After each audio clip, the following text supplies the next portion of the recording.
out the way so I could. Looks like it was. We're live. Yeah, it's causing me problems with this thing, though.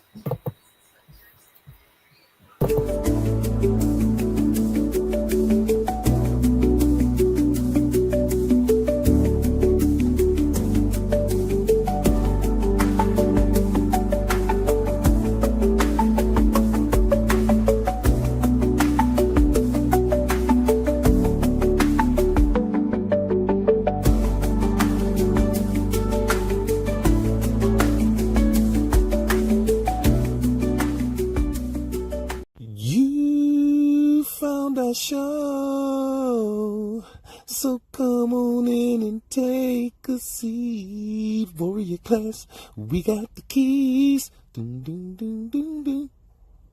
To get you where you need to be, just study our show, and you're gonna grow like crazy. Watching you will see. Dun, dun, dun, dun.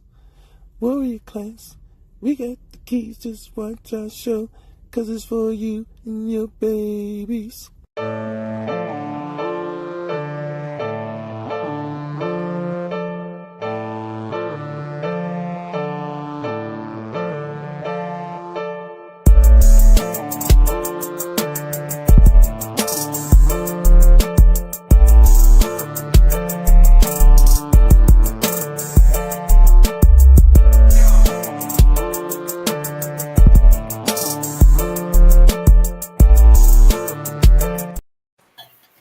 Welcome to Warrior Class, where the teachers whoop ass. and you will too if you pass. All right. Gotta figure out a way to get that sound up somewhere.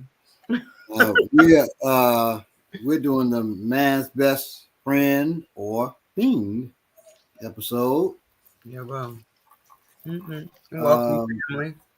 My wife just showed me a video of a woman at a mall who was attacked by a canine security dog.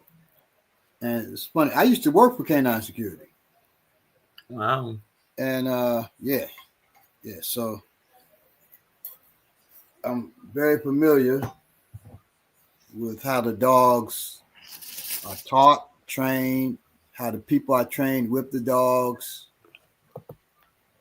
So, yeah,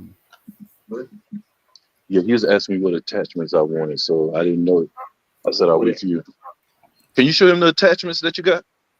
Greetings, Brother B-Lane. Greetings. Peace.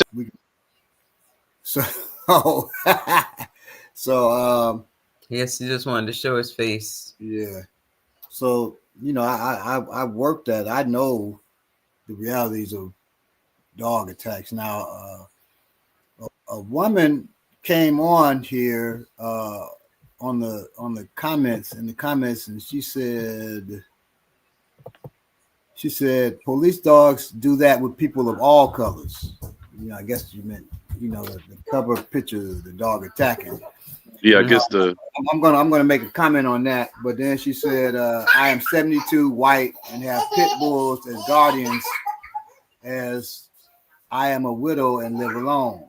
As a child, I was mauled by a Doberman. I love dogs. Please be kind. I love dogs too. Me too.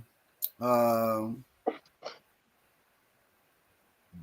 now we're going to be realistic in this hey, Bob, show. Yes.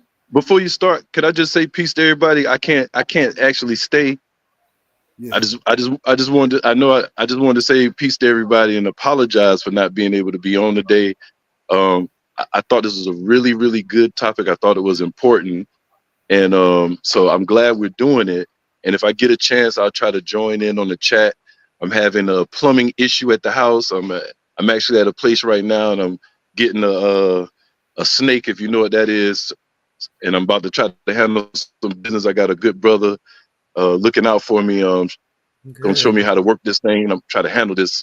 So I appreciate everybody. I appreciate the topic. I hope everybody tunes in. I just want to say real quick, I never ran from a dog as a kid. and they always never chased me. They chased the people that ran. So I just want to throw that in there and say peace to everybody. Peace. Y'all be safe. Have a great show. You too. Be safe. So, now historically, Black people have always had issues with dogs. Right. From slavery to today, when dogs are, in the hands of our enemies, they're trained to attack, to kill. Right. And many of us have fallen at the maw of dogs. Okay, so I just want to make that clear that yes, dogs are set on all people of all colors, but us in particular, for 400 years, we've had violent encounters with dogs. Okay, when it's in the hands of an enemy. Yeah, well, you think about the not that it was real life, but you think about it's an illustration of it is in the movie Django Unchained. Mm-hmm. I mean, right, exactly. It's really bad in that particular, production, but I mean, it can give you an idea of what we've been through, especially. Now, I will say I do not put dogs' lives over human life. No, absolutely do not and will not ever put a dog's life. Even our dog Kai, who is passed now, who's a German Shepherd, I would not put her life over a human life. And we love Kai, but I wouldn't want to put her over a human. You look exactly like my cousin Cynthia in Chicago, Ominiki. I also have a cousin Cynthia in Chicago. Sorry about the deviation, LOL. Thank you. I appreciate the compliment. And I have a god sister, Cynthia. So that's a very Chicago name. Mm-hmm. Cynthia and Kim. Those are Chicago names. All right. You got any news? I don't have any specific news. I mean, I know that we all are probably witnessing I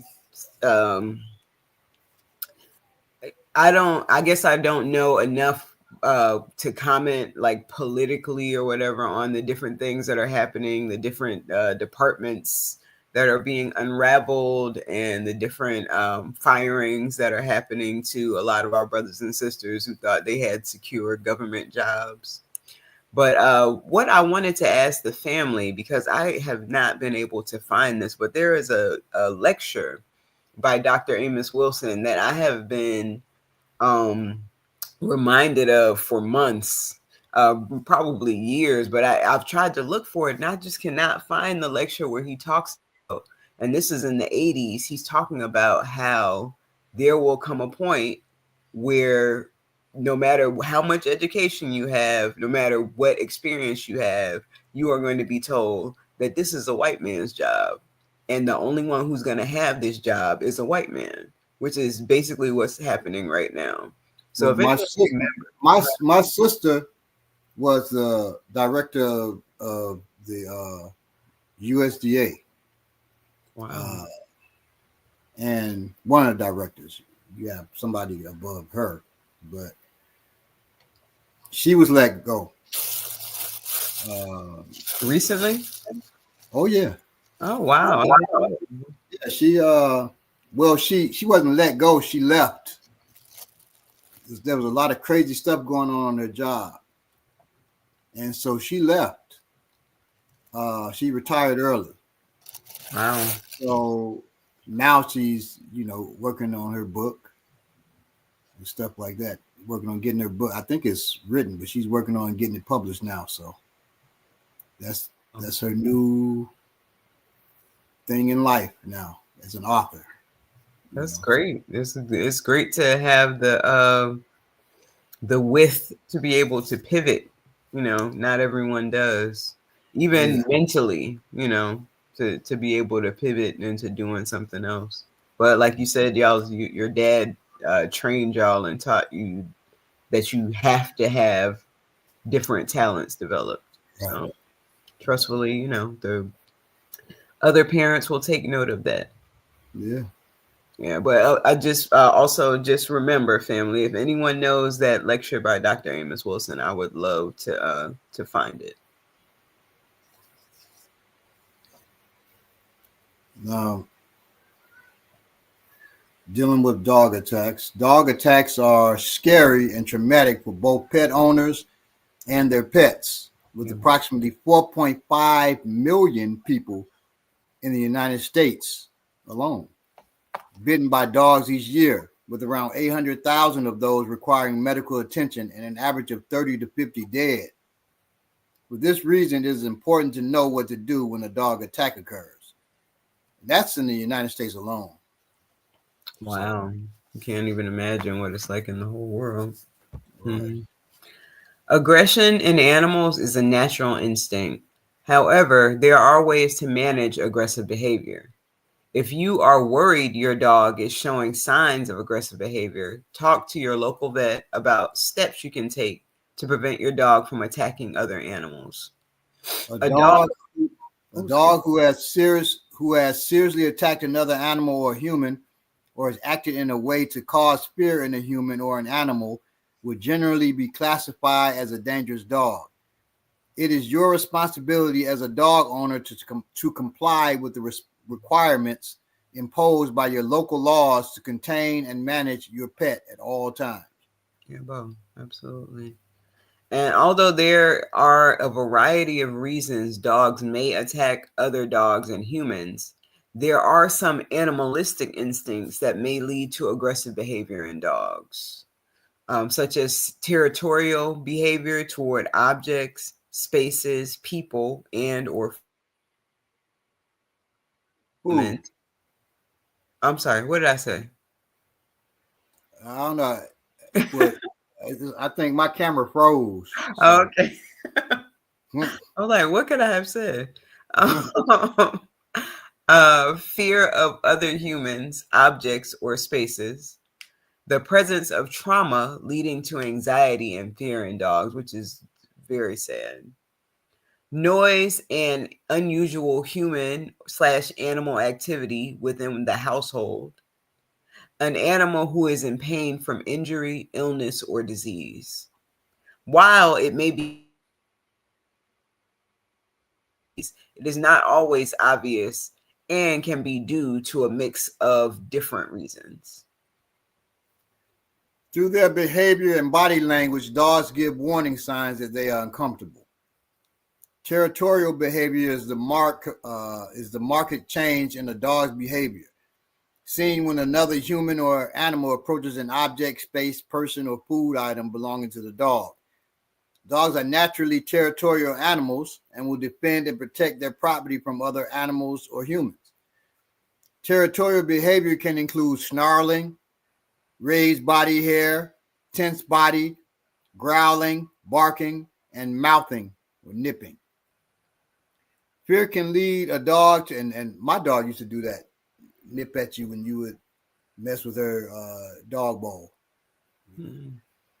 Fear can lead a dog to exhibit unfavorable behavior, but in reality, this is the dog's instinctual way of defending itself from harm. Fear can come from a place of previous trauma, or it can be an altogether new experience for the dog. Unusual objects, people, noises, and spaces can be overwhelming, especially if they are not part of that dog's common daily routine.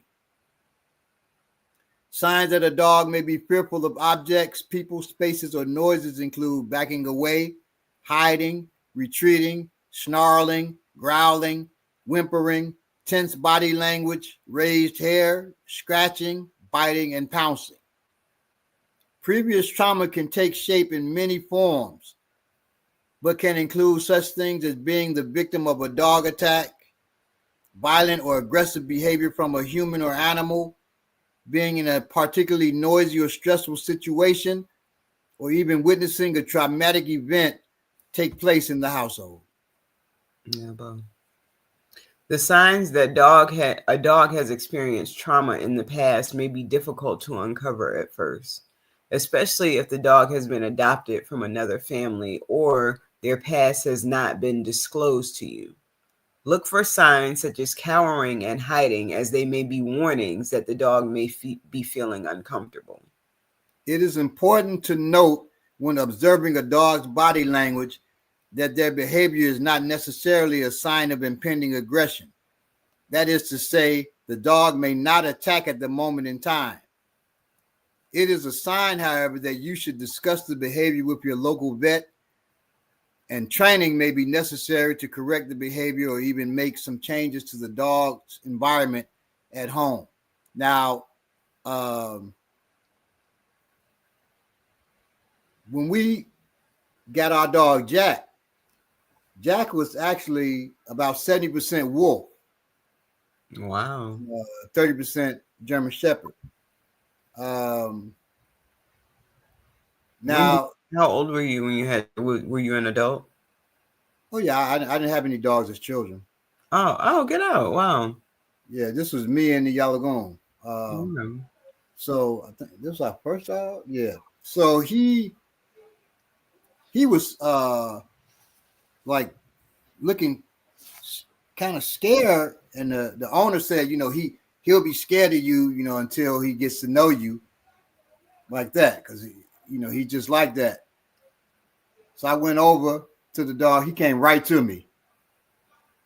He wasn't scared of me, and I looked at the guy. It was the guy he was scared of, the owner. So we took Jack home, and that night Jack was howling and shit at the moon, and I'm like, oh boy, I think this is a Sooner. Sooner is a, half wolf, half German Shepherd, but found out, Jack was 70% wolf. So, and we were going to keep Jack. I mean, he would, he roaming, like when we walk him, he's roaming to make sure we're safe. And he went under the fence of the next door neighbors, and the children were playing with him. And the parents like, oh, it's okay, it's okay, Jack's a nice dog. But they called the animal control. Wow. They played like they were, people do that, for some reason. So they played like they were cool, but they called animal control. And animal control came out, gave us a ticket, and they were like, if your dog goes under the fence again, we're going to charge you $300. I'm like, shit, that's a lot of money, but so that's a common thing. Yeah, so I put Jack. I got a leash that you screw into the ground, put that on him so he could run around in the yard. Part wolf. He undid the damn thing in the ground, and so he got free. So Jack got free, left the neighborhood, went and got two other dogs, one a Rottweiler and something else. And he brought them to the house. He went out recruiting. Right. Like, hey, you gotta go home. And now the Rottweiler was cool. We were hanging out, but Rottweiler started like sniffing at Jack's testicles, and Jack didn't like that. Jack's like, Rawr! And he did it again. Jack went for his throat. Wow. So I pulled Jack back. We took the Rottweiler home. The other dog, I can't remember. I think it just left. We took the Rottweiler home. Then after that, my daughter, Bamitale, she brought Bear over. Bear's a little Pomeranian. I said, dear, this dog is part wolf. It will pounce at Bear because it will see him as prey. Do not bring. She said, oh, it's fine. It's fine. I'll take them both outside. I was like, dear, don't do it. And Bear's like, like shit. Bear already knew what was up. Yeah. So she outside, she walking with Bear. Bear's following her, doing the little dance with her and shit. And Jack's looking. And Bear shot under my car and stayed up under it, would not come out until we took Bear in the house. I said, I told you. I said, he will eat Bear's ass up, literally. Wow. So, we had to eventually we took him out to the forest, set Jack free. No. Then we heard, because we were, that they were talking about ticketing us again and shit. So we took Jack out to the forest, set him free. And then about a week later, we're hearing on the news about there's a wolf in the neighborhood that's eating other dogs, other pets, birds, and all that shit. We knew that was Jack. So you didn't. So you took him. You didn't take him that far. You just took him into the woods near home. We took him far. Oh but wow! He hit the news. He came back. Shit, he hit the news. No, he wasn't near our house. He was over there tearing up shit. Wow. Yeah, that's when we were living in Stone. That's when we were living in Stone Mountain. We took him. Oh wow. Shit. We took him far south, like almost to Riverdale. Oh whoa. Yeah. Wow. Well, I grew up with dogs. We had dogs from as early as I can remember. My mom used to train dogs. We lived in Chicago at the time, so she would go to like regional shows, regional competitions and stuff. We went with her a few times. So like Belay, I'm not afraid of dogs. I've never run from a dog. I have been bitten a couple of times, but that was by my own family dog. Samson, we had, and he had a funny disposition at times, but I was never afraid of him. My parents did not get rid of him for biting me. So nothing, he actually we moved out to like the country kind of when I was 16, and we bought a pickup truck. My parents bought a pickup truck for the first time, and he was in the back, and one day he just jumped out the back. So we, obviously by now we know he's probably, I'm sure he's passed, but we didn't know what happened to him for a long time. So, but yeah, I have a lot of dog stories too. So it's on you. See here, just a second. It is a little known fact.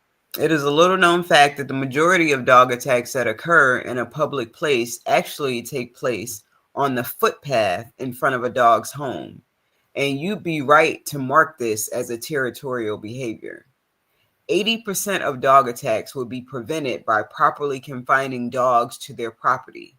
A large amount of cases involve dogs escaping from an unsecured yard. You should always be on alert and prepared for the instance of a dog escaping your yard, especially while out for a walk with your dog, and know what to do if one does. But how can you safely break up a dog fight? First, never put yourself at risk. It's instinct to jump into the fray, grab another dog. So you're walking or you're out, another dog's out there. Your dog's probably going to get into it with them. And your instinct would be to jump into the fray, grabbing the other dog, which is really silly, or sticking your hands near their mouth. But even your own dog won't recognize friend versus foe in the heat of the moment. You could suffer serious injuries as a result and still not break up the fight. Plus, if you're injured, who will be there to care for your dog? And who will be there to care for you? Okay. Instead, here are several methods for breaking up a dog fight that will help keep you safe while hopefully diffusing the situation between the combatants. 1, distract the dogs. Anything that diverts their attention can potentially allow your dog to escape or you to safely pull your dog away. Try a loud noise like blowing an air horn or banging metal objects together. Soak the dogs with water. Either spray them with a garden hose or dump a bucket of water on their heads. Throw a blanket or jacket over each dog so they can no longer see each other. Or spray the dog's faces with citronella spray, lemon juice spray, or vinegar spray. Use an object to separate the dogs. Be certain, I said object, be certain to keep your hands and face as far from the dog's mouths as possible. Options include a metal garbage can lid, a piece of plywood, a baby gate, a chair, or a large push broom. Depending on their size, you can also try to get each dog in a laundry basket or other enclosure you can drop from above. Physically separate the dogs is number 3. This should be your last resort as it puts you at the most risk. If there are other people to help you, you can use the wheelbarrow technique. One person is assigned to each dog involved and approaches that dog from behind. Then grab each dog by the hind legs and lift them so they are balancing on their front legs like a wheelbarrow. Then walk the dogs backward, away from each other, and into separate areas. Keep moving until the dogs are apart to prevent your dog from turning back and biting you. You got to move. You got to keep moving or it will turn and bite you. Okay. Hopefully you and your dog will never find yourselves in this situation. But if you do, get your dog to a veterinarian immediately for assessment and consult an animal behaviorist to ensure there are no long-lasting psychological effects for your dog.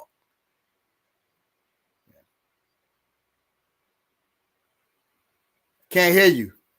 You're muted.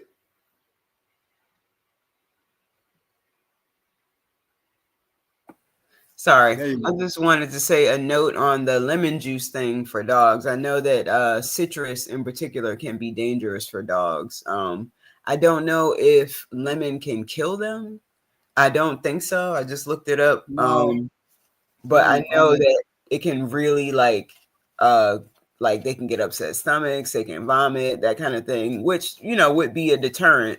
But just be careful is all I'm saying as far as if you're going to spray lemon juice on a dog. I used to use, I don't know how I don't know how to say this, but I used to use orange to deter a certain thing in orange peels to deter dogs from being able to interact with it. And I used to do a lot of lemongrass in my car to help deter a dog being able to smell things that I might have been in possession of. So, you know, that also is a tip for some of us out there. I don't do that anymore. I'm sorry. What were you going to say something, Baba? Well, I was going to say I got this dog spray to keep the dog from chewing the plants outside, and it has citrus in it. So right. Yeah, they shy away from citrus. I know that. So yeah, spraying lemon juice would be good, but I guess just don't do too much is all I'm saying, you know. And let's see. There are preventative measures you can take, but what you can do if you see a dog attack or if your dog is the victim or perpetrator of an attack. I'm sorry, I messed that up. There are preventative measures you can take, but what can you do if you see a dog attack or if your dog is the victim or perpetrator of a dog attack? There are 3 things to remember. 1.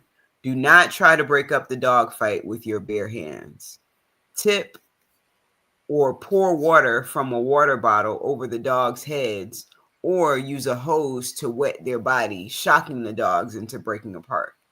Be careful to not point the hose at the dog's mouth, or this could cause drowning. Number 2, keep calm with the other dog's owner. You'll both be in shock. Swap details if it is safe to do so, and focus on each other's and your pet's health. Number 3, have your dog seen by a vet immediately. You want to make sure that your dog doesn't have any internal injuries from the attack.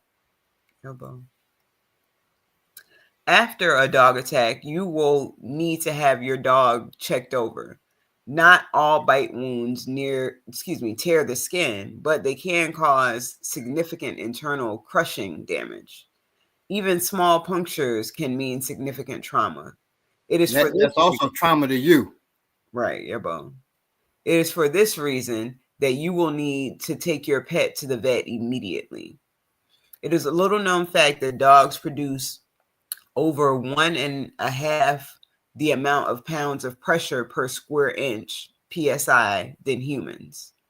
A human bite averages 120 to 140 PSI, while a dog bite averages between 230 and 320 PSI.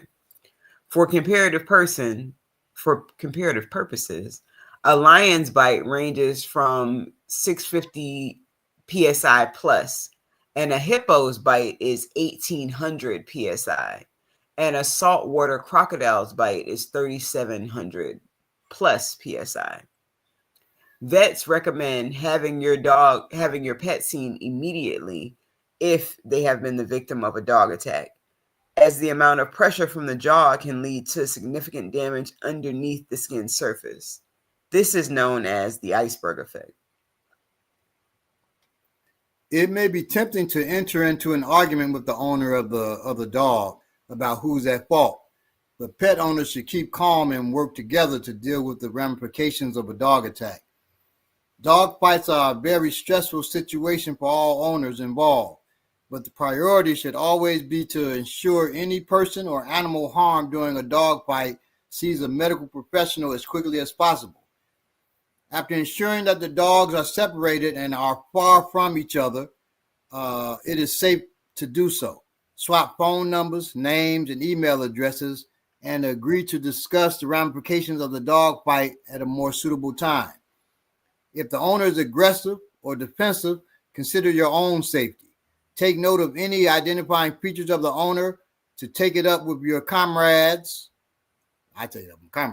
Or local law enforcement at a later time, and get your pet to the vet immediately. If you yourself have been harmed during the dog attack, call a comrade, friend, or family member and have them take your dog to the vet while you seek urgent medical attention for yourself. It is recommended to go straight to the hospital, as the iceberg effect not only happens to dogs, it also happens to people. So the bite may be minor on your skin. You may say, I don't need to go to the hospital, but your wrist may be broken from the crushing damage that it does. That's the danger of a dog. It's not the piercing of the skin. That's dangerous enough, but that's really the real danger is the crushing damage it causes. Yeah, well. Like when my wife showed the video of the woman, the dog was biting her ankle. She's falling down, screaming, and because that dog was crushing her ankle bones. That's the reason why. I wonder how much PSI it takes to break a bone. I don't know. Yeah, most dogs can do it. Yeah, so that's for sure. They're probably in that range, the 230 to 320 range. Then, yeah. And there are some dogs that go above that, but I can probably Jack. As we're gonna deal with it in a minute. All right. When you arrive at the vet clinic, it is important to let the receptionist know that your dog has been involved in a dog attack. The receptionist may segregate your dog from the other dogs at this point in case the dog lashes out from fear or pain at the other animals or people in the waiting room. The vet will perform a physical exam on your pet and may need to start life-saving interventions immediately if there is significant trauma. Pain relief is administered to your dog alongside antibiotics to prevent infection from bacteria entering the body through wound sites. Surgery is usually required so the extent of the injuries can be assessed, the wounds debrided and decontaminated and closed if possible to ensure a good recovery for the pet. Sometimes repeat surgeries are required, and sometimes drains are placed temporarily to help decontaminate the wound and reduce the dead space created by the pet's jaw shaking the layers apart. If the vet is concerned about internal injuries, imaging such as X-rays and ultrasound may be performed. Puncture wounds can go deep in the abdomen and lead to organ damage and internal bleeding. Emergency abdominal surgery may be required to repair the injury. Puncture wounds can also enter the chest and can extend deep enough to puncture the lungs, leading to bleeding or air leaking into the chest cavity. Emergency open chest surgery may be required to repair these injuries. The vet may also conduct blood tests. In severe dog bite wounds, especially involving internal injuries, a blood transfusion may be required. I've never heard of a dog blood transfusion, but I guess that makes sense. Yeah. If your dog requires surgery, X-rays, ultrasounds, medications, and antibiotics, it is likely the vet bill will be high. These are expensive medical procedures and treatments to perform. If your dog is on the receiving end of a dog attack, it may seem unfair for you to fit the bill for the cost of medical treatment. However, it is not your veterinarian's place to get involved in any dispute about pay for treatment. It is the responsibility for the vet bill falls with the owner of the dog that has been treated. Your veterinarian will always be supportive in your decisions when it comes to medical treatment involving your dog, and those decisions will always be yours to make with the guidance given by your vet. While medical expenses can potentially lead to a stressful situation for your hip pocket, don't be tempted to try to skip the bill. Always pay for veterinary treatment and obtain any receipts and photos of surgeries, dog wounds, X-rays, and ultrasound results. You can take those to an attorney and get legal advice regarding your right to reimbursement from the offending dog's owner. Dog owners can take many preventative measures, both at home and while out and about, to avoid the instance of being the perpetrator or victim of a dog attack. Things you can do at home include keeping a close eye on food and treats, and if you have more than one dog, making sure they are fed separately. And limiting access to shared food or toys is always a good idea. So don't have one bowl and the dogs are sharing the bowl, and one toy and they sharing a toy. It's not good. If your dogs will be overstimulated by a noisy environment such as playing children, music, or even extra guests, ensure the dogs have a quiet space to retreat to, preferably spaces away from each other. I was keeping my student Akinbobala's dog. He had a Shih Tzu, and brilliant dog too. And we were playing catch, back and forth. He'd bring me the ball, and then I'd toss it with him.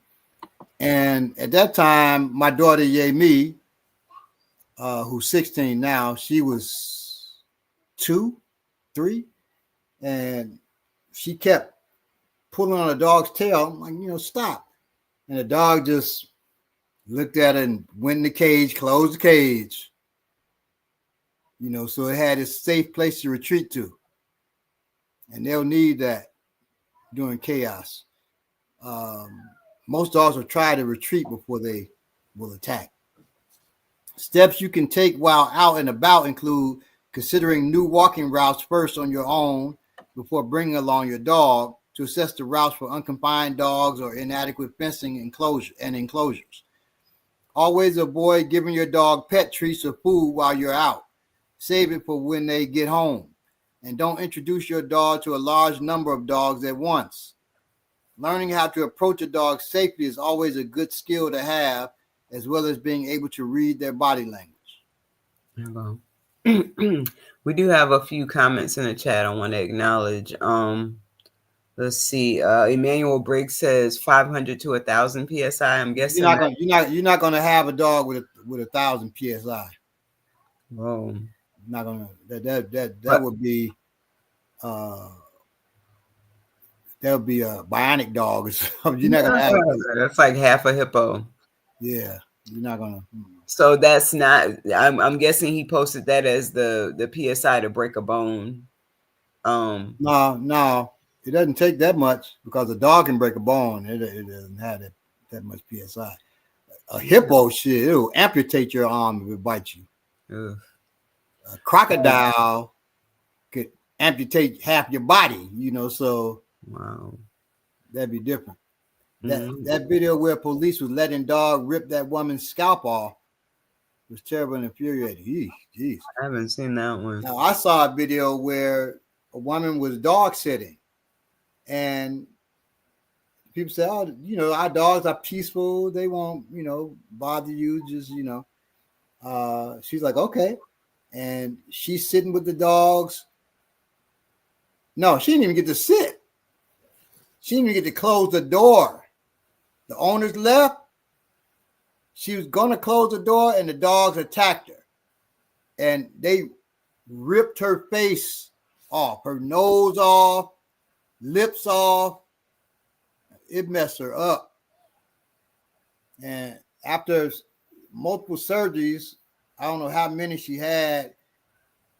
Oh, her face is deformed. They did the best they could, but it messed her up. Wow. It says in the Fulton County Courthouse, they have framed photos on the walls of dogs biting people. I think they're training photos, but still, they praise animal abuse. Wow, that's crazy. No idea. Yeah, I might have to go try to see some of those. I'm interested to know. iManifesto also said that a pit bull bit through his Timberland padded upper, which that's padded. They can easily do that. Yeah. Another thing I was going to say too is, I know we're talking about the kind of bills that can accumulate. Now, at least there's tons of different insurance options that people have, which, it's another monthly bill. But if you have a dog that you care about, it may be something that is valuable to you, so that if anything ever happens, you don't have to hesitate to take them to the vet. Well, as I mentioned, my dog bit me twice when I think I was 10. And he, one time he was licking some of our food up. He had got up on the counter, and I think I swatted him or something. So he kind of like nipped me on the back of the leg because I had turned around. And then another time he was drinking out of the toilet, and I think I yelled at him or something, and he turned around and he nipped me again. But I never went to the hospital or the doctor or anything like that. But I ended up being okay, I guess, because he never put his mouth around any particular part of my body. Even if he did, I don't know if my parents knew enough to really say, let's take her to the doctor for this. I'm sure we have other people in our audience that didn't get taken to the doctor for a number of times when they were young. Let me see here. All right. Dog body language involves a series of unique methods for communicating emotions and intentions. It can be quite different from how humans communicate with one another.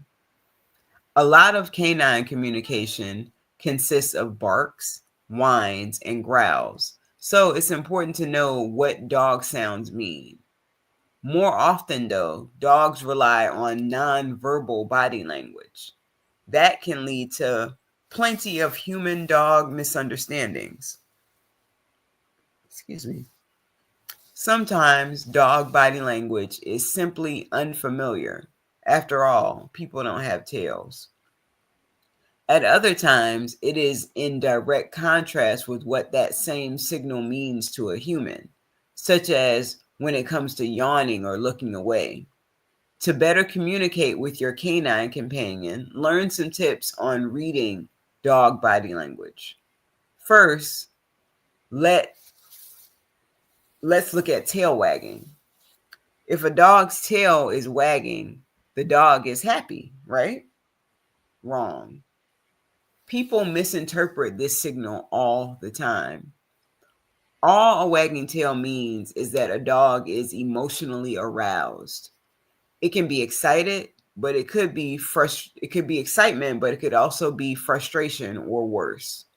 To interpret the dog's emotions and intentions, look at the speed and direction of the wag, as well as the position of the tail. Basically, the faster the wag, the more aroused the dog. Think about those long, slow, side-to-side tail sweeps your dog makes when greeting you. That type of wag wags the dog's whole body. That's a relaxed dog. A faster twitch-like wag indicates a higher level of arousal, possibly in a negative way. Think of a guard dog on alert. The direction of the wag may hold clues as well. A study on tail wagging showed that dogs tend to wag their tails more to the right when feeling positive about something, like interacting with their owner. Tails wag more to the left when dogs face something negative. Then there's the helicopter tail wag, where the dog's tail spins in a circle. Without question, that's a happy wag. You usually see it when a dog is greeting a beloved person. Finally, the position of the dog's tail relative to the ground holds important clues about their emotional state. Essentially, the higher the tail, the more assertive the dog. Dogs with their tails pointing down to the ground or even tucked between their legs are feeling fear and stress. Dogs with their tails held up like a flag are feeling confident, perhaps even aggressive. Relaxed dogs hold their tails in a neutral position, but neutral depends on the breed. Some breeds, such as the Chow, have tails that naturally curl over their backs, whereas some breeds, like the Italian Greyhound, have a very low neutral tail position. If you get to know your dog's neutral tail position, you will more quickly recognize when their emotions have shifted. That's so fascinating. Now let's look at raised hackles. When a dog's hackles are raised, it means that the hair along their back is standing up. Technically called piloerection, the fur can fluff up across the shoulders or down the back and all the way to the tail. This is a definite sign that the dog is aroused, but not necessarily in a negative way. The dog might be upset or stressed, or could be excited or intensely interested in something. It is often an involuntary reaction, like goosebumps in people. A dog's weight distribution can tell a lot about mood and intention. Considering a cowering dog that is hunched toward the ground, that's a sign of fear or stress. The dog may be trying to get away from something, and the posture makes the dog appear smaller so it'll be scrunched up. In other words, it says, "I mean no harm." The extreme of this posture is a dog that rolls into their back, exposing their belly. This may look like a dog soliciting a belly rub, and in a relaxed dog, it often is. But it can actually be a sign of considerable stress and anxiety. The dog may even urinate a little in appeasement. I've seen this happen to dogs. The opposite posture is a dog with their weight shifted forward. I know some of you all have seen that. This dog is trying to get closer to something. This might simply indicate the dog's interest, but it could also indicate offensive intentions. particularly paired with other aggressive body language cues like a twitching tail held high. In this case, the dog is trying to appear larger. An easy to read aspect of dog body language is the play bow. This is when dogs place their chest on the ground with their rump in the air. I'm sure you all have seen that too. As the name implies, it's used to initiate play with other dogs and even with people. A less easily understood signal is the paw raise. In pointing breeds like the English setter, the paw raise is part of pointing behavior, where the dog indicates nearby prey. But outside of this context, a raised paw often indicates the dog is uncertain about a situation or perhaps feels a bit insecure. Insecure, okay. Dogs have similar facial features as people, but they don't use them in the same way. Consider yawning. People yawn when they're tired or bored, but dogs yawn when they're stressed. Dogs use yawning to calm themselves in tense situations and to calm others, including their owners. Lip licking is another bit of dog body language that people often misinterpret. Just like people, dogs will lick their lips after a delicious meal, but they will also do it when they feel anxious. Sometimes the tongue flick is so quick, it's tricky to notice. Your dog isn't signaling a desire to lick your face, but rather discomfort in a given situation. The most confusing facial expression is smiling. Yes, some dogs smile. And if you're not familiar with the expression, it can look terrifying. Usually, when dogs bare their teeth, it serves as a warning, as if they're saying, "Look at my weapons." It's hard to mistake the aggressive intention of a snarl, especially when it's paired with a menacing growl. The corners of the dog's lips form a shape of a C, and the front of the teeth are fully displayed. Smiling dogs also display their front teeth, but the meaning is the complete opposite, also known as a submissive grin. This expression is often found in a happy dog with a loose and wiggly posture. The dog's overall attitude is, "Hello, I come in peace." You can learn a lot about a dog's internal state by looking at the eyes. First, a dog's eyes can be soft or hard. Soft eyes have relaxed lids and sometimes look like the dog is squinting. They indicate that the dog is calm or happy. The opposite is hard eyes, where the eyes seem to go cold. These indicate a negative state of mind, and you'll know them when you see them. The dog might be guarding a toy or feeling aggressive. A hard stare, where the dog looks intentionally at something, especially for a long time, usually signals a threat. Eye contact is an important signal for dogs. Excuse me. Just as the hard stare can be a precursor to aggression, looking away is meant to calm a situation. When dogs feel stressed, they will pointedly look away and avoid eye contact. People often interpret this as their dog ignoring them or being stubborn, but the dog is expressing discomfort. The whites of the eyes are another key indicator. Known as whale eye, when a dog shows the whites of the eyes, it is a signal that they are feeling anxious or stressed in a situation. You might see them when you make your dog uncomfortable, like when you pat your dog on the head or when they're afraid someone will steal a bone or a toy. None of these dog body language signals act alone. They're all part of a package. So when you read a dog's communication, look at every signal the dog is using, from the tail height to the eye shape. A dog is talking to you all the time. If you learn what a dog is saying, you will develop a deeper bond of trust and respect. Plus, your newfound understanding of a dog's emotional state will help you predict the dog's behavior and prevent problems which may occur. Can a dog be traumatized after a dog attack? In short, the answer is yes. A dog can be traumatized after a dog attack. Alongside the physical scars of the wounds that they've gained, A dog may be emotionally scarred from the traumatic event, and you will need to be on the lookout for behavior that might indicate your dog has been affected in this way. Your dog may experience a range of emotions immediately after the attack. Shock is a common symptom, and you may see your pet physically shaking from the increased adrenaline pumping through their system.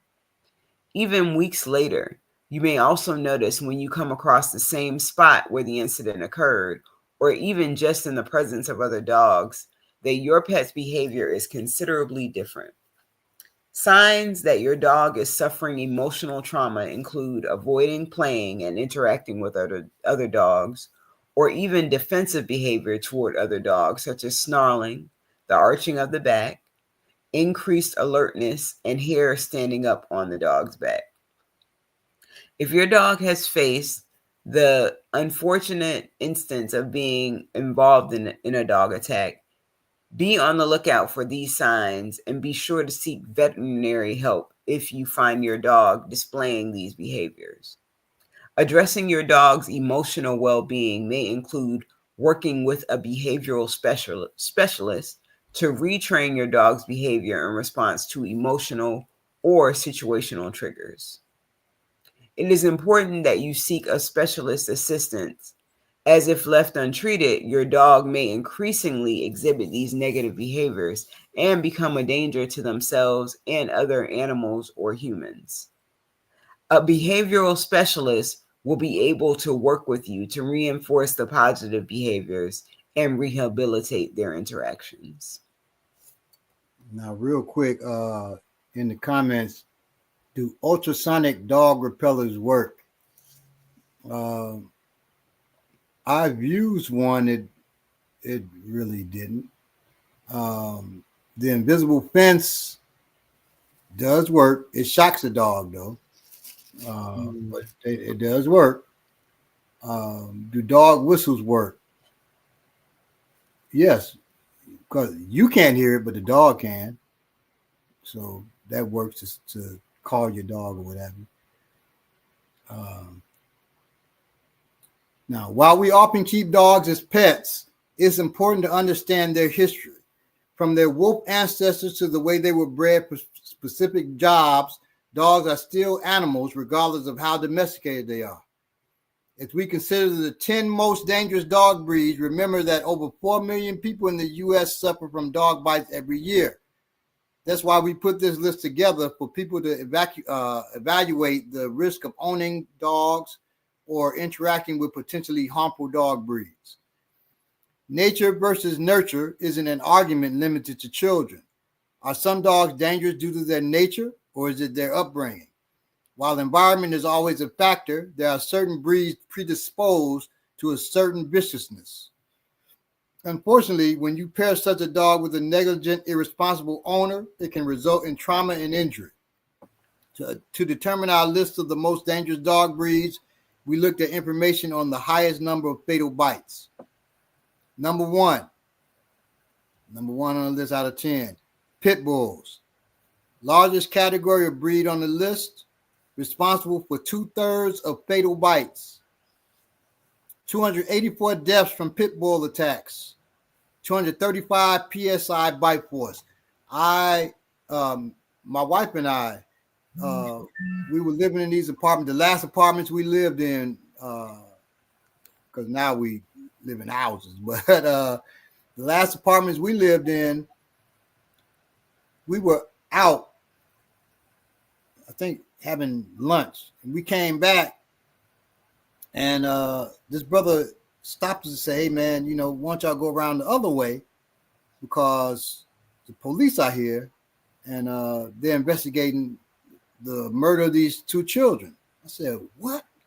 He said, yeah, 2 children, a 2-year-old and a 3-year-old, they were both killed by a pit bull. They had their faces eaten off. So this probably won't surprise anyone, because pit bulls, while lovable, have a bad reputation for violence. The term pit bull is a catch-all that's become commonplace. It's an umbrella that includes numerous bulldogs and terriers instead of applying to a single breed. Over a period of 13 years, the group was responsible for about 2/3 of all fatal bites in the United States, with 284 deaths in 2024. If that number doesn't surprise you, it may shock you to learn that only 6% of all dogs in the country fit the pit bull category. Spending generations as hunting dogs and fighting dogs, they were bred to be dangerous. They have large bodies, strong jaws, and honed instincts. The unfortunate truth is that other animals, even human beings, don't stand much of a chance against a pit bull.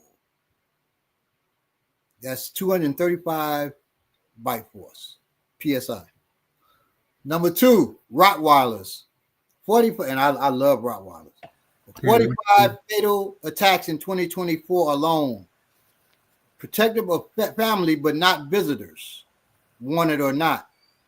Powerful with a bad temper. 328 PSI bite force. Before pit bulls gained a reputation as dangerous, the Rottweiler was at the top of the list of the most dangerous dog breeds. Yeah. These powerhouses can grow up to 120 pounds and remain in good health. They are large and have a temper that can break bad when a situation goes south. When I was working for canine, my dog was named Brutus. Nobody else wanted to work with Brutus. Brutus was this big. He weighed like, I think, 150 pounds. He was the biggest Rottweiler I've ever seen in my life. And I was happy to work with him, but it was hard to control him sometimes. Man, they are large and have a temper that can break bad when a situation goes south. More specifically, they are friendly and protective of those in their own home. However, that protection does not include any guests. The Rottweiler was responsible for 45 fatal attacks in 2024. They have a powerful bite and know how to use it. Number 3, German Shepherds. Now, our dog Kai was a German Shepherd. History of deadly attacks, 20 deaths in 2024. Aggressive and territorial, 238 to 291 PSI bite force. German Shepherds are workers with a history in law enforcement and militaries. They are intelligent, powerful, strong, and dangerous dogs able to inflict deadly attacks. On average, they weigh around 90 pounds and reach a height of 2 feet. They are a great asset against human threats after generations of breeding that made them an effective weapon. And they're brilliant. They have the intelligence of about a human teenager. So be careful. German Shepherds tend to be aggressive and territorial, causing 20 deaths in 2024. Additionally, they account for numerous non-fatal bites. Fortunately, they are highly trainable. Yeah, my mom recently had a German Shepherd in the past few years, and he was very smart, and she had him trained very well. Number 4 is American Bulldog. Now, we had an American Bulldog named Oyin. Loved her, man. Powerful, muscular build. Responsible for 15 deaths in 2024. 3.5% of fatal dog attacks are attributed to the American Bulldog. 305 PSI bite force. Unlike British Bulldogs, their American cousin is a powerful working dog. While British Bulldogs were overbred and became less useful as tools, the American Bulldog averages 100 pounds of pack muscle. They are thick, powerful, and easily one of the most dangerous dog breeds. In 2024, they were responsible for 3.5% of all fatal dog attacks, resulting in 15 deaths. While that's not a big number, it's significant given that the name rarely comes up in comparison to others on this list. Still, they have a strong bite and can pounce hard enough to knock a grown human to the ground. Number 5 is the Bull Mastiff. 3.2% of fatal dog attacks in 2024. Weigh up to 130 pounds. Able to cause severe damage. 552 PSI bite force. People love Bull Mastiffs because they are alert, fearless, and devoted to their families. They are great for home protection, but don't always enjoy visitors. If you want a Bull Mastiff, it's important to curb that behavior while they are young to prevent bites. Attacks by this breed aren't frequent, but they are large enough to inflict severe damage. On average, they weigh up to 130 pounds average. They represent 14 deaths in 2024, 3.2% of all fatal attacks. Number 6, Siberian Huskies, 3% of fatal attacks. Record of attacking adults and children. Strong survival instincts, 320 PSI bite force. We love Huskies because they look like wolves we can play with or keep at home. So it's surprising that they act like wild animals at times. Is it surprising? Initially, people used Siberian Huskies to reach the coldest areas of North America. While they don't weigh as much as other dogs on this list, they are independent and strong. Moreover, they seek out prey to catch, which can include small animals as well as humans. Generally, it's the Husky survival instincts that cause the biggest problems. In 2024, they were involved in 3% of all fatal attacks. While they have a friendly demeanor more often, they have a record of attacking children and adults who challenge them. Unfortunately, even a Husky without a history of aggression can give in to their instincts. Wow. I grew up with the Siberian Husky, but that was one of the first dogs I remember us having. I like them, but Number 7, Labrador Retrievers, 2.1% of the attacks in 2024. Large, powerful, athletic, friendly until they are threatened. 230 PSI bite force. To this day, Labrador Retrievers are hunting dogs that work alongside people. Weighing up to 80 pounds, they are larger dogs that stand around 2 feet tall. When we think of labs, we tend to think of family dogs. They also don't make the best guard dogs because they tend to trust people. Still, these lovable, friendly dogs are on the list of the most dangerous dog breeds in 2024. They are responsible for 2.1% of the attacks. Typically, people believe the dog wanted to defend his family, territory, or food. The unfortunate truth is that sometimes an attempt to correct behavior makes a dog feel backed into a corner and threatened. While they aren't the most aggressive dogs out there, they are big enough to knock people over and cause severe damage. Number 8, Boxers. 7 fatal attacks in 2024. History of non-fatal bites. Muscular, energetic, and protective. 230 PSI bite force. Boxers have a dopey look about them that gives people a sense of ease around them. However, they are working dogs with a lot of energy and a lot of muscle. Couple that with their protective nature and you have a potential for a problem. When the dog doesn't trust someone or perceives them as a threat, they are capable of defending themselves. They only cause 7 deaths. However, they have a history of non-fatal bites too. As with other aggressive breeds, it's important to know how to handle and train this breed from a young age. Doberman Pinscher. That was the Doberman's the first one I thought about when we talked about the and how having a high tail makes them confident, or it shows that they're a confident dog. Doberman is number 9 though. Right. Bred to attack, highly successful guard dogs responsible for 6 deaths in 2024. But they got a bite, 600 PSI bite. The Doberman is an iconic dog with a unique look. They always seem on alert with their cropped ears and stiff posture. Hold on, I'll be right back. Okay. The Doberman looks like Snoop Dogg. Hold on, I'll be right back. See, the Doberman is an iconic dog with a unique look. They always seem on alert with their cropped ears and stiff posture. It is no surprise that they have a long history as guard dogs because they are highly successful in that role. It's another breed specifically bred for a purpose, and that is to attack. If anything surprises you about their presence on the list, it's probably because they're at number 9. Over the course of the study, Dobermans caused 6 deaths, not a prolific number at all, but they are capable and powerful. I would wager, I didn't do the research on this one, but I would wager that they definitely probably have a number of non-fatal bites, in addition to some of the other dogs that we've talked about on the list. Let me see here while Baba's going. See what's going on in the comments. MCVIP, I apologize. We didn't greet everyone. Let me do that while Bob was gone. Gravy Dale, shout out to you. You were the first in the comments. Welcome. Emmanuel Briggs, Freddie Hines. I think that's a new one. I Manifesto, our good brother. Bantu Mandinka, who asked why are we talking about these dogs? That's the topic of the show today. We're talking about dog attacks. So trustfully you've been learning something.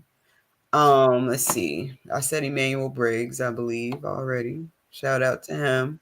RBG Lone Wolf, very appropriate name for the topic of this show. Let's see. Young Black Economist, shout out to you. Thank you. MC VIP, that's a dope name. Sounds very 80s, throwbacky. MC VIP. I think I shouted everyone out. Oh, and Brittany Bowman. Peace, Brittany. Thanks for coming in. We appreciate you being late, regardless. Let's see. Malinos are more dangerous than pit bulls, though.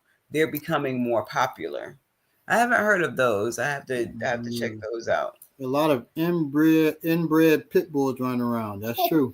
Oh wow. You finished my part? I finished the part about the Doberman Pinscher. Okay, number 10 is the Alaskan Malamute. Large, powerful, energetic, don't always listen to owners. Caused 4 deaths in 2024, 400 PSI bite force. Last on our tour of the most dangerous dog breeds is Alaskan Malamute. This breed bears a striking resemblance to the Siberian Husky. However, the Malamute is much larger, weighing up to 90 pounds. These large, powerful dogs also have a ton of energy. They love getting into trouble and bouncing around like a rubber ball. Unfortunately, part of that trouble is that they don't always listen to their owners. That's something that requires a lot of training from a young age. While they were only the cause of 4 deaths in 2024, they belong in this list of the most dangerous dog breeds because they have a powerful bite and they are more than willing to use it. And they don't listen all the time if they're not trained. No.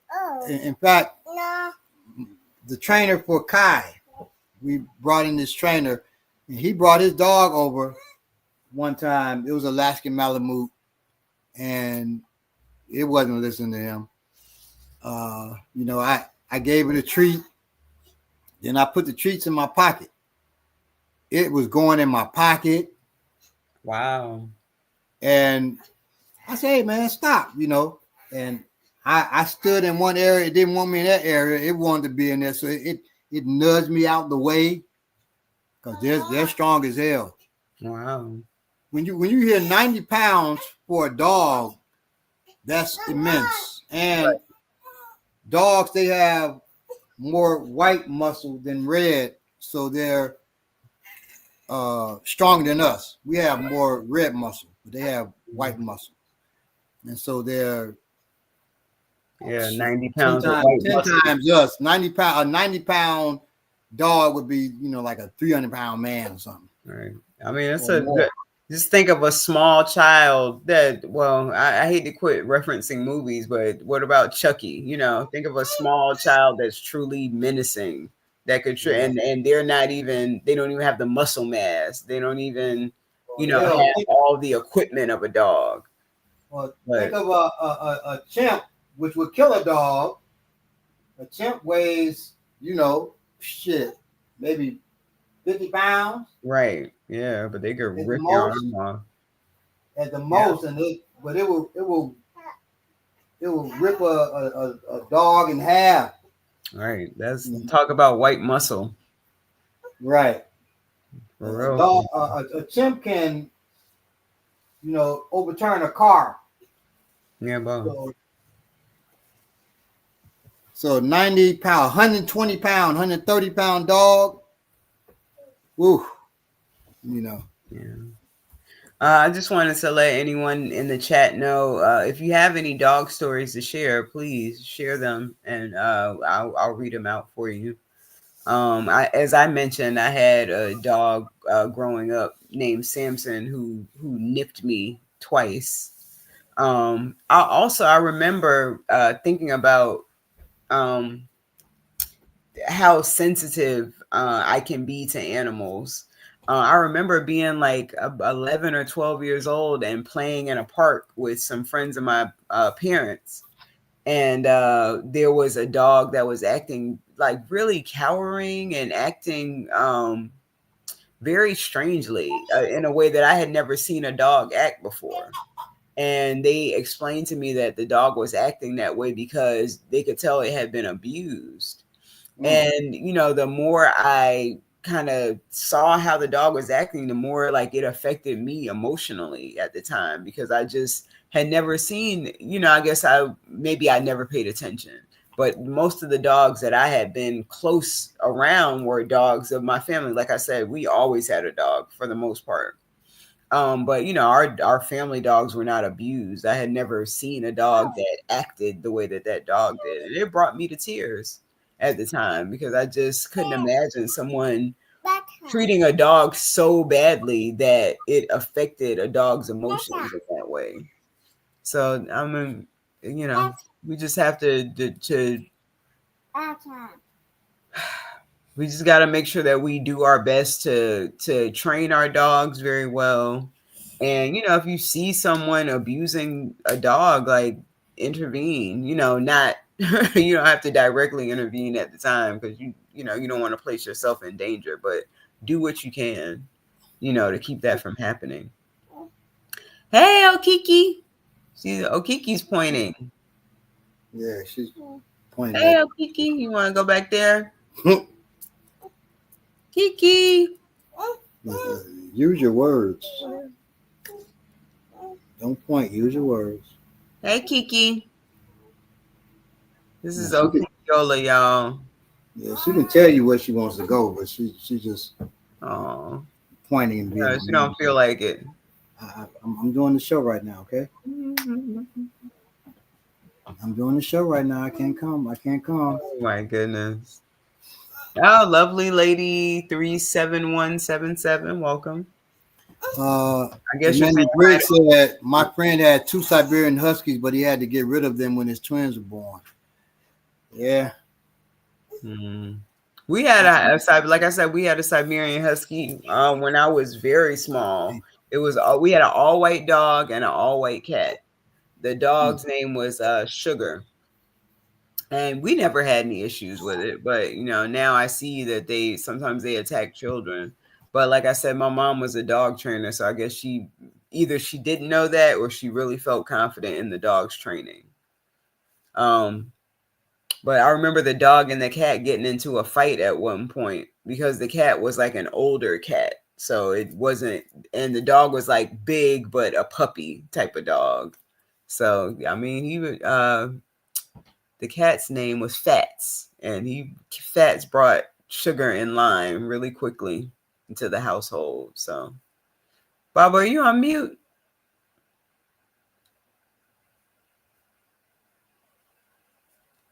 You're on mute, Baba.